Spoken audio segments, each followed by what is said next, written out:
Today, I'm wearing my signed Law and Order SVU hat. It's signed by Ice-T and Coco. I saw that.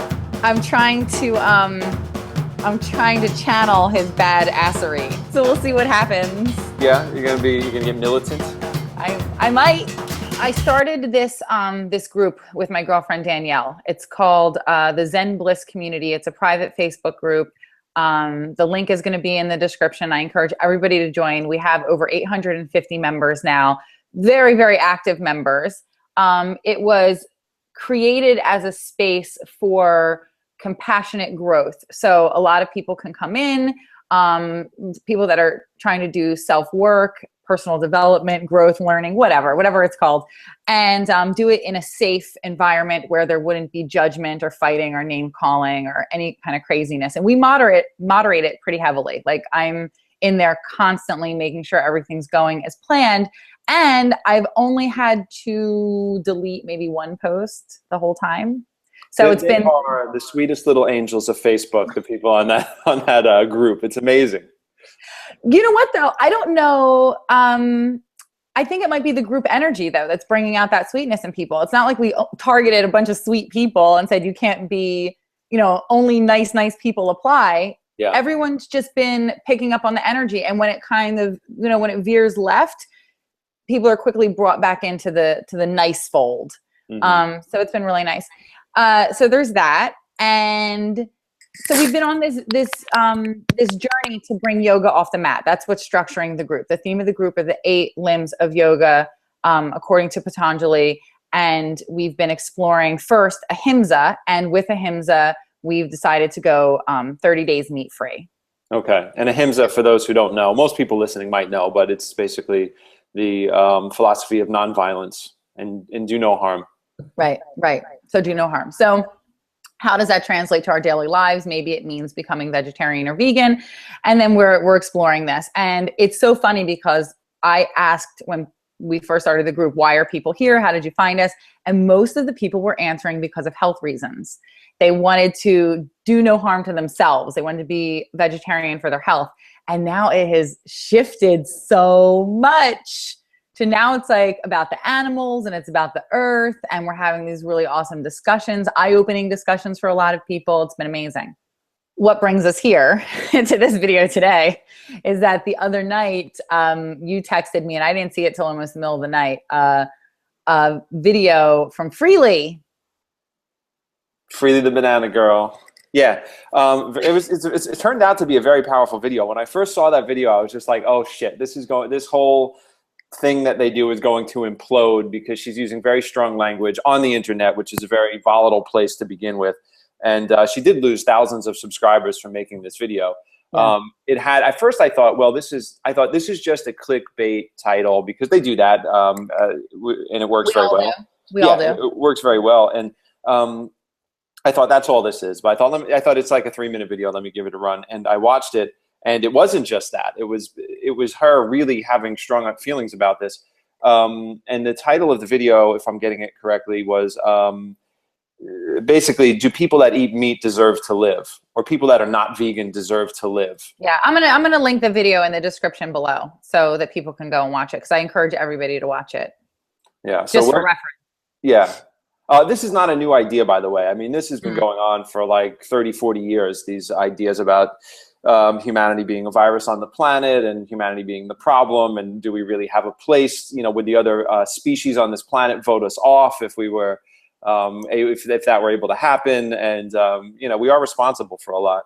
I guess what we should what I want to say to begin with, first thing is, if anyone's going to comment on these videos or this podcast or however this shows up on the internet, if you don't have any direct experience with viewing or understanding the suffering of animals and the destruction of the planet in relationship to animals, if you've not seen the movie Earthlings, if you've not seen video footage of factory farming, fur manufacturing and fur farming or vivisection, check that stuff out. Earthlings is a great one because it's a very well made film. But check that out, because a lot of people want to comment through our goggles of how we see the world, and I think a lot of it is people not being aware. So before you comment on this, make sure that you check that out. The other thing is and I think I speak for you, I know I speak for me when I say any comments or judgments that we make as we're having this discussion is not targeted toward any indigenous peoples living in balance with the planet somewhere that eat animals. This is more about civilization. It's about the systematic torture and pollution machine known as modern animal agriculture. That's what we're talking about. Right. There's no vegan indigenous cultures, not that I've ever known or studied about. And veganism is a new opportunity for humanity, which is amazing. And it's only possible through farming and technology. So we're not ignorant here as we have this conversation. Like, we understand these things. Right. And I don't think that this is a discussion whether or not people are meant to be vegan. We've done that video, whether or not we're, omnivores or we're herbivores. This is a discussion about what Freelee said in her video, our interpretation and response to that. It's definitely not a video about advocating for the murder of human beings. No. Which so many people interpreted her video to be. They were like, now she's calling for, humans to be murdered, even though she said that it was not about that. And I also want to say that we've talked about Freelee and, briefly in different videos, just because she is a personality in this movement. She's a very well-known personality at this point. She's very successful on YouTube. She reaches hundreds of thousands, if not millions of people. And so that we're just using her as an example. And her video, for me, struck a chord. And I've never been a fan for different reasons. I don't dislike her. I don't think she's a bad person. She's just not someone who I choose to watch for entertainment or information. I get my information from other places. So I've only watched her videos for research for, what we do. And this video that you sent me the other night, for some reason, and I can't put my finger on it, really shifted my own thinking, and it has set me on a new and faster pace for my own journey. So I'm super excited for people to watch it, just so that they have a better understanding of what I'm saying, and maybe they can be touched in the same way that I was. So Freelee for the win right there. I know. Freelee for the win. Well, what she's doing, and what Durian Rider is doing, her other half, is they are breathing life into something that that sort of not for everyone, but sort of fell away for a while. Like veganism has always been associated with animal rights stuff. When I first got into it, I was going to protest. I used to run a group in college called Students for a Globally Sustainable Future. And we would show animal rights videos and slaughterhouse videos and really powerful stuff. It turned a lot of people away, honestly, but that was a big part of it. And that kind of fell away when the beautiful pictures of food showed up on the internet, and the athletic connection to veganism showed up, and all the fitness stuff and the body image stuff. So like that took center stage. But the reason this movement had anything to it was because people were horrified about environmental destruction and animal suffering. So they're breathing new life into that now, which is amazing.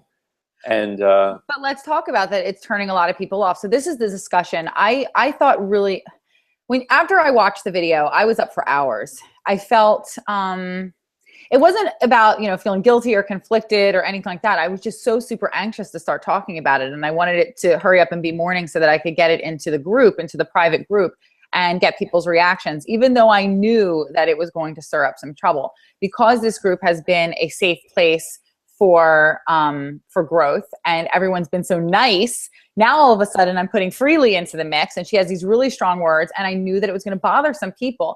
But that's I have strong feelings about allowing all voices into any type of discussion, especially when it comes to activism. And I kept bringing up the civil rights movement because that's what most people are familiar with. We learn about that a lot in history. We don't learn the whole history, but so I brought up some well-known names, and I talked about Gandhi and Martin Luther King Jr. and then Malcolm X and the Black Panthers, and how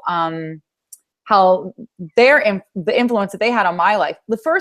For instance, the first book that I ever read on my own, not as a student, about the civil rights movement was Soul on Ice. I read it when I was 14 years old, and it's the autobiography of Eldridge Cleaver, and he was a Black Panther.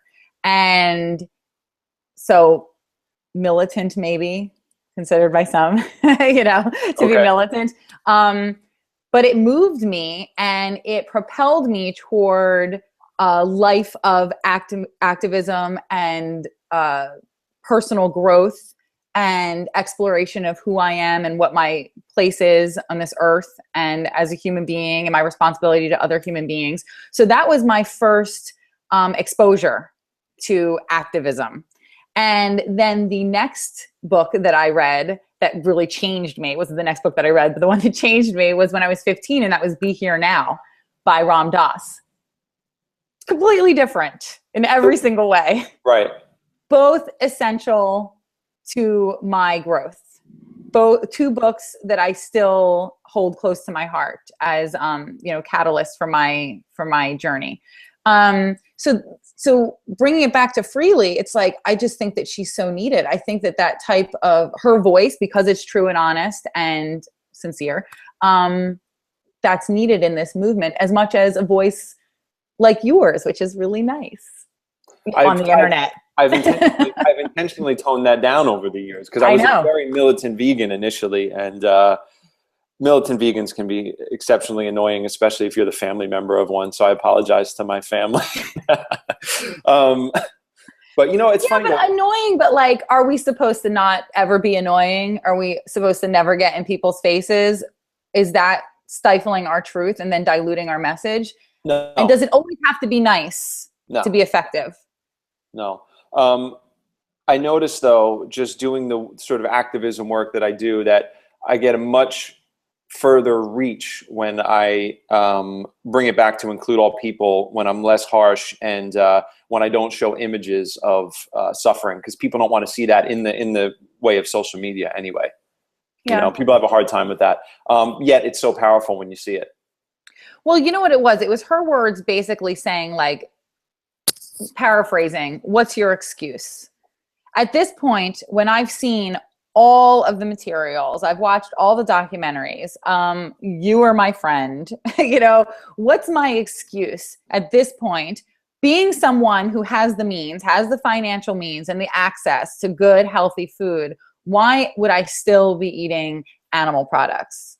And I had to look at myself really, really hard and ask myself that question in the middle of the night, the other night, and say, you know what? I have no excuse. I have no excuse at all. And I've just been kind of putting it off and, shoving it aside and acting like it's not so important. And I'm doing the best I can. And, all of that nonsense, when I really haven't been. I've been playing both sides, and people appreciate that about me. They appreciate my moderate view, and they like that, like, I don't really take a hard stance, even though in my real life I have these strongly felt beliefs that I'm not always practicing. I just don't talk about them as much because I wasn't practicing them, and I was a little bit embarrassed. You were embarrassed. You were a little embarrassed, but what a pivotal moment for you. And Freelee had a lot to do with that. As one of my teachers said to me, one time during a process, what are you pretending not to know? We all pretend not to know things. So, her when she got into the detail of what she was really talking about, and I think let me say what she's talking about when she uses those strong words. Do they deserve to live? Did someone that eats animal food, even though they know? And she definitely set it up, and she defined it as somebody that knows, someone that's seen like a movie or whatever and goes, I don't give a fuck. I'm gonna eat it anyway, or I like it, or it's just whatever. If we think about it, I mean, why she's using that strong language is because we're in crisis mode.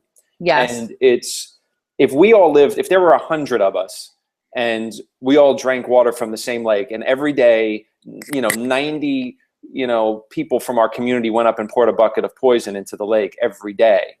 And, we would not allow that to happen. We would stop that. We would either kill them, or we would imprison them, or we would do something. We would not let people poison the lake. But when people eat a hamburger or something every day, they are poisoning. They're not only creating suffering for an animal, which can be a very subjective type of thing, I imagine. Some people care, some people don't. But not only is that occurring, which really pulls on people's heartstrings, but every time people eat meat, they're destroying the planet, and they're killing all of us, and they're killing our future, and they're killing our children's future. So I think what she was trying to say is, why would we allow that to happen? Would we allow that to happen? Do you deserve to live in our community if you are consciously just saying, I don't give a fuck and I'm wasting away all of our resources and destroying the future for people?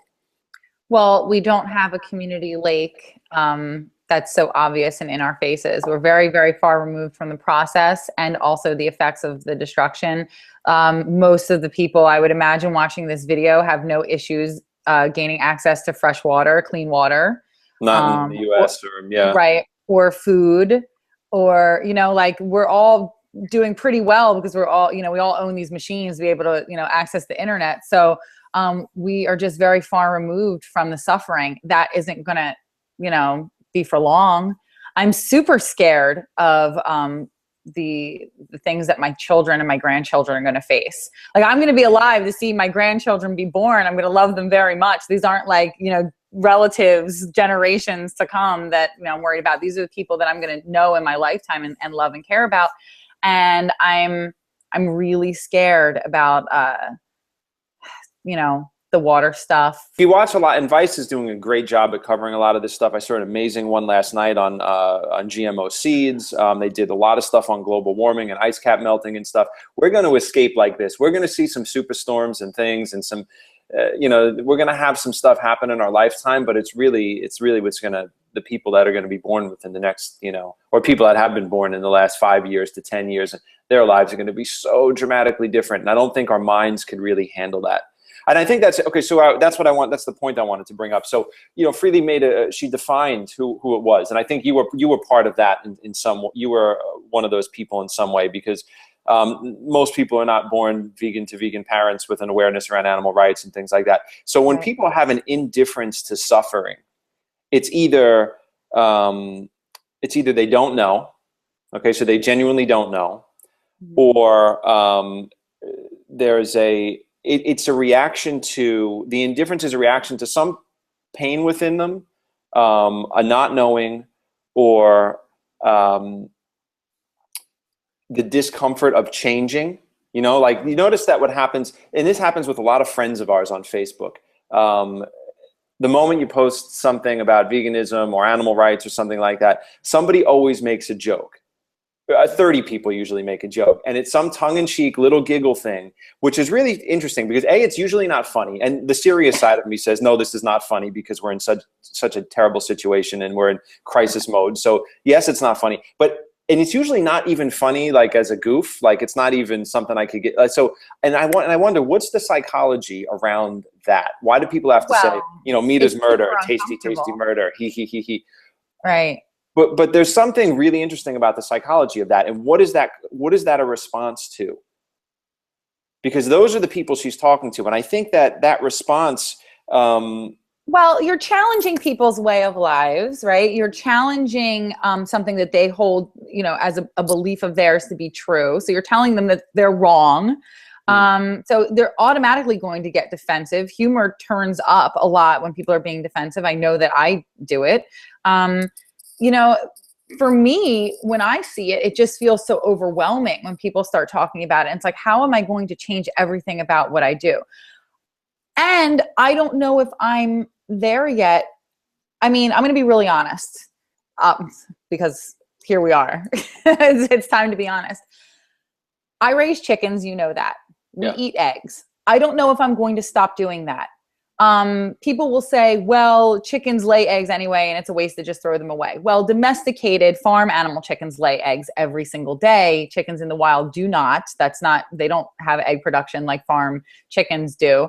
It's an uncomfortable process. It's not, it's not necessarily painful, but the chicken doesn't love laying the egg. So I'm, buying these chickens, I'm putting them on my property, I'm keeping them in a cage. They are producing eggs for me. I'm treating them well, I feel. I think that they're happy. I feel like the energy that I feel from the chickens. I don't believe that I'm making an excuse. And I'm not sure how I feel about people who are farming animals, small farms. People are raising their own food and using it for their own families. I don't know how I feel about that yet. I'm not in a place where I'm like, it's wrong to kill an animal to eat. I'm not there yet, really, in my heart. But I know the way most people who are watching these videos are getting, the way most people are eating, Their food is coming from factory farms. The animals are never treated humanely. It is destroying the earth.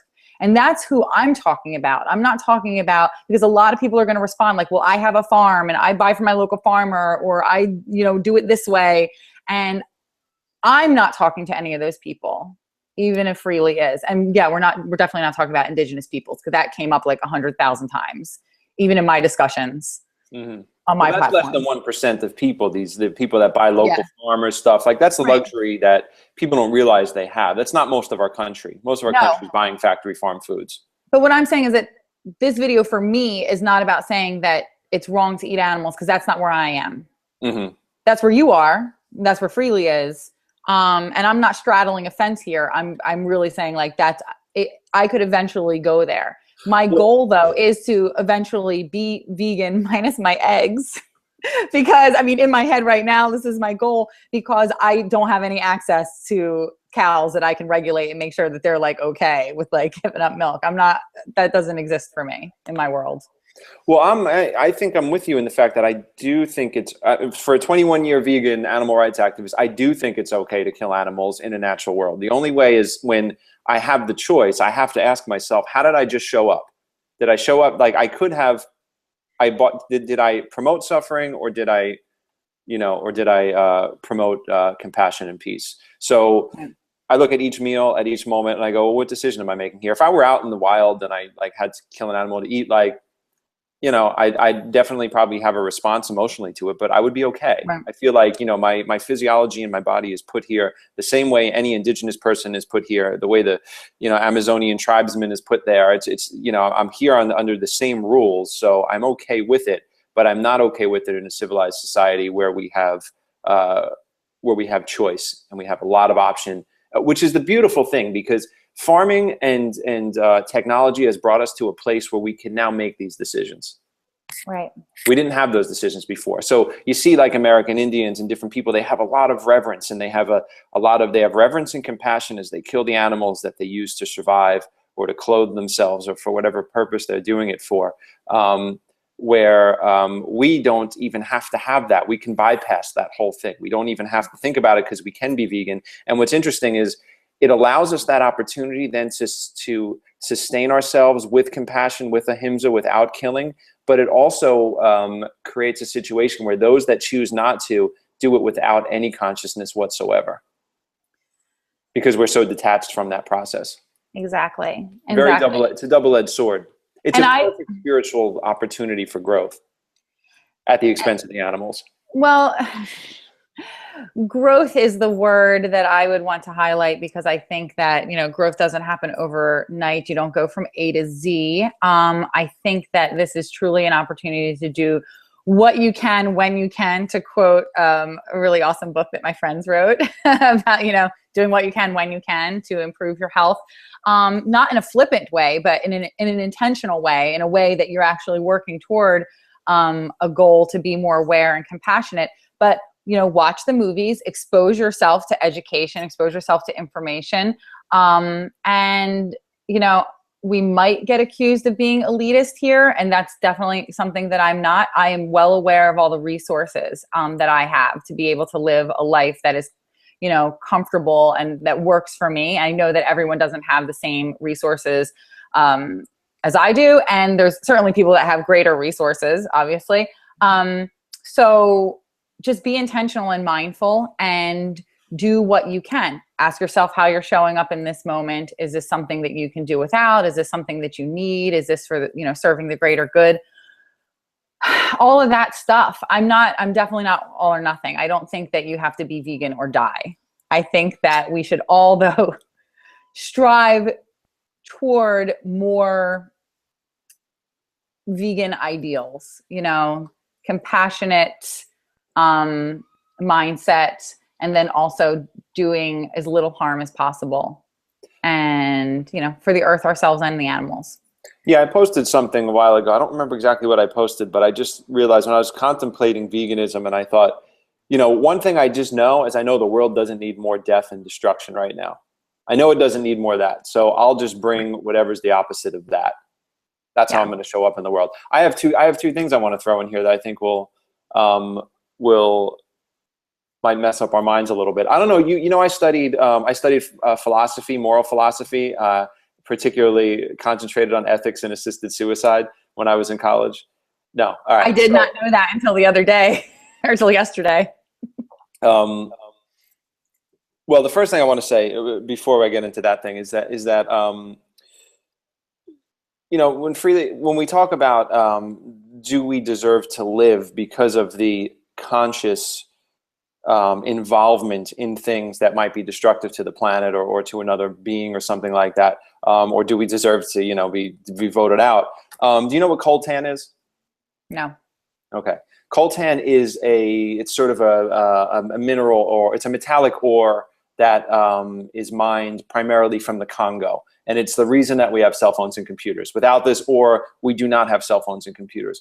And it's a functional piece of metallics in there. So everybody watching this video is watching it from a phone, most likely, or a computer.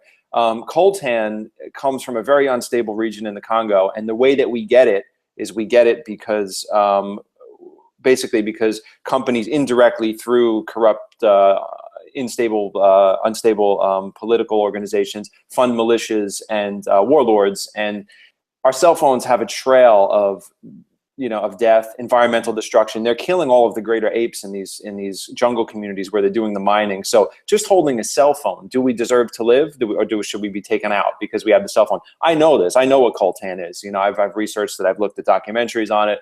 Yet I'm talking into a cell phone right now. So. You know, we deserve to live, though. This is exactly, you know, what you just said lends itself to my belief. We all deserve to live because we're all here participating in destruction and growth at the same time. Every life has value. I think that we need to, our job is to make, you know, others around us more aware. Like, my awareness is growing. Did I deserve to die a month ago when I was still eating meat? Because now I'm changing and I'm growing and I'm hopefully influencing other people to come with me. I mean, this is really something that I feel very strongly about. I felt strongly about for a very long time, but I wasn't, again, I wasn't practicing. Yeah, so by virtue of our existence, we're effing stuff up, but we can become more aware and we can make changes that are going to help mitigate, you know, the destruction that we're causing just by breathing. Yeah, I think we do deserve to get pushed to the wall, though. I think we deserve to get challenged on our stuff. So that's why I applaud Freelee, and those subscribers that, you know, that unsubscribe from her channel should, you know, they deserve to get pushed to the wall. We're in crisis mode.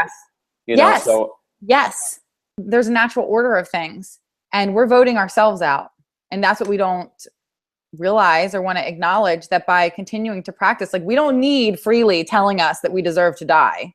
You know, we don't need anyone telling us that anything's in crisis. It's just going to happen anyway, whether we talk about it or not. And we're voting ourselves out by continuing to, you know, participate knowingly in these extremely destructive practices, destructive to our earth, to the animals, even if you don't care about them, to our health. Like, you're going to die if you keep eating that way. Like, you're going to die of something not so good. Like, I'd rather just get hit by a train than die of cancer. And it's so well known. They have the Heart Attack Cafe. You know the Heart Attack Cafe? No. Or it's Heart Attack Diner or Heart Attack Cafe. It's a place where they sell like big, like, you know, like 5-pound burgers with like cheese, you know, and they call it, somebody died in there too. I think it was like an internet story too, but I think it's in California. I don't know. I'm probably messing up all the facts around this. Heart Attack Cafe, Heart Attack Diner, Heart Attack Restaurant. But it's that insidious. Like, we know it. Like, we know it. The food is killing us. And it's not funny. No. And, you know, it's not funny. We have to stop joking and we have to get serious. It's all the stupid bacon paleo memes that drive me nuts. Why do They're not funny. Bacon on vegan posts? It makes no sense. Oh. I feel like crying right now. I'm like so overwhelmed. I really am. Not because I feel hopeless or anything, because I know a lot of people who are beginning their journeys, and this has been a common theme in the group, is that they're starting to notice things that they didn't notice before, and they're becoming extremely overwhelmed by people and their, you know, bad choices, and they're watching people eat in the diner next to them. And they're like, oh my God, how can you do this? And like, everything is bad. And it is very overwhelming, but I just feel overwhelmed because I feel so compelled to talk about this a lot and a lot more. I've built this platform where, you know, I've had the privilege of, you know, I have 21 million views on YouTube, and it makes me want to just get this stuff out. Here's my advice for people in this group that are really getting into vegetarian and veganism. And this is from being a long-term vegan and knowing so many of them. And this is sort of what we all come to when it comes to our activism part of it is don't be an annoying vegan. Don't be a militant vegan. Just show people how dope your life is, and people will kind of get with it and follow along. You don't have to, you know, on family movie night say, oh, I just want to show you this vivisection video where they're putting, you know, wires into a cat's brain. Like it's probably not going to win your family over. Just tell them how dope your life is and how much better you feel and how much spiritually clear you feel, not creating any more bad karma and suffering in the world. Can I add to that? That's my advice. Can I add my advice briefly? Yes. Just to end it? I'm going to end it on my advice. Yeah. I don't think it's good to be annoying. I don't think it's good to be obnoxious. But I do believe that you have to speak your truth as you feel it. And before you speak, consider if it's going to be well received, and try to be compassionate. Speak to others how you would want them to speak to you. So if you need someone to bash you over the head, like sometimes I do, then maybe it's okay if you feel like that's the way your message is going to be received. But just think. Post on my wall. I'll bash the shit out of you if you want. I needed Freelee. I needed that. I needed it. I received it, and it was the straw that broke the camel's back for me. Have you seen the movie Earthlings? I haven't. I'm like the only one. Well, that can be one of the events at the Bliss Inn. We'll do a viewing of Earthlings. Okay. Okay. Can't charge money for it though, because it's somebody else's film. But we can have a free movie night, and we could have a workshop based around that. I'm down. Yeah, I think it's free. It's like free on YouTube. Earthlings, very powerful film. I didn't even see that till I was already like 15 years in. I mean, that was very powerful. So, are we done? I think we're done. I feel like crying, so I'm gonna be done with this, and then I'm gonna cry to you for a minute. Okay, cool. Is that it? Yeah, that's it. Camera's recording. Summer. Okay. Crawl under. Thank you so much for sticking around until the end of the video. For more information from Mike Perrine, you can find him at everydaydetox.org. And for links for Freelee's video and my private Facebook group, be sure to check out the video description. I love you guys, and I will see you soon in another BEXLIFE video. Can you hit the one on top?